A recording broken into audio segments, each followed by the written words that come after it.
So we've got this Gehl hay head here, and we're going to replace some. It's missing a couple teeth on it here and there. And then also it's got a lot of slop in the cam here. So we looked at it and we can see that we got some bushings that are broke. And then when it did that, we ran it and it ruined the holder for them. So we got some new bushings to put in there. That thing's tore apart here on one of them. There's 1, 2, 3, 4, 5, 6 of them. Then we got the new holder for the bushings as well. So I think it was about 125 bucks for everything there. And then we don't value our time in anything, of course. So we're gonna get the head put back together, and then we'll be ready to get knives sharpened and all that sort of thing on the chopper. So we're ready to go when the time comes and get the disc buying ready. Okay, so we got one side done here. We ended up putting the new bearings in, and then the new bearing holders. And then where there was teeth that were broke, we replaced those. The rest of them are pretty good. So this side is done. Now we're just starting on the other side. So in order to get this side off, you have to take these bolts here out, and right here, and this bolt that holds the tooth on, and then this whole shaft is real loose in there then. So then you can get at it and slide the new bushing on. You slide the bushing on from this end down, or the new bearing on from this end down. So you never end up having to take this end piece off here, just the inside parts here. And then on the other side, there's also bushing or bearings in the end. This is kind of what they look like here. They're just bushings, bearings, I guess you'd call them. Nothing moves on them. They just kind of, they're just more of a bushing, I guess.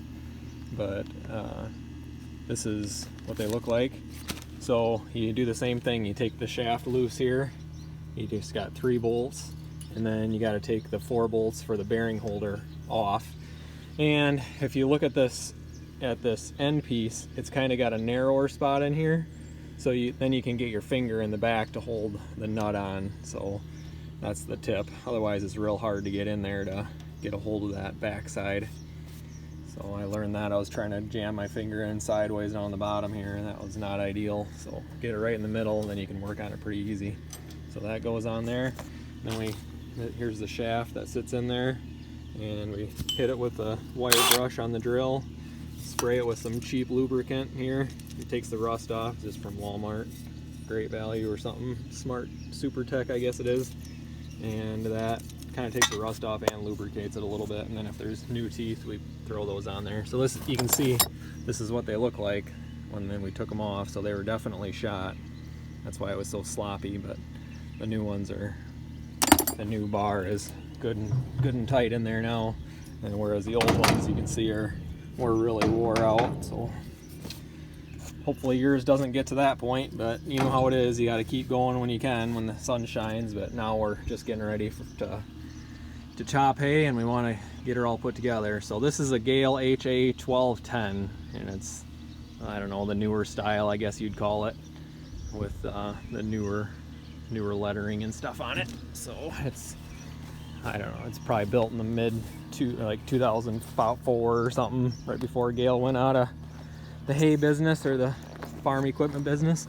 But I was gonna find the, yeah, you can see there's the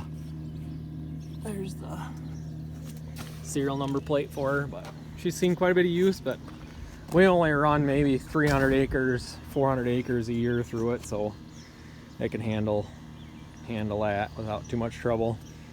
I guess 300 or 400 acres, we usually get 3 or maybe 4 cuttings off some of it, so I guess that is a decent amount of hay through it. But makes sense to take the time before the season starts, get it all together, because once the season starts, unless it's major, you're just gonna go, especially if it's dry and you can make hay. So anyway, see ya once I get her put together here.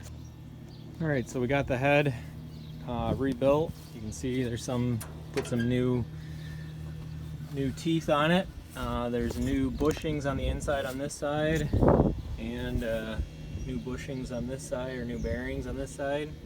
It's all put back together. New teeth where they were required, and we're going to be hopefully ready to use her, put her to work here at the end of this week. So that's It was about $300 by the time we put new teeth and new bearings and stuff in it. But I think we're gonna be back in business here.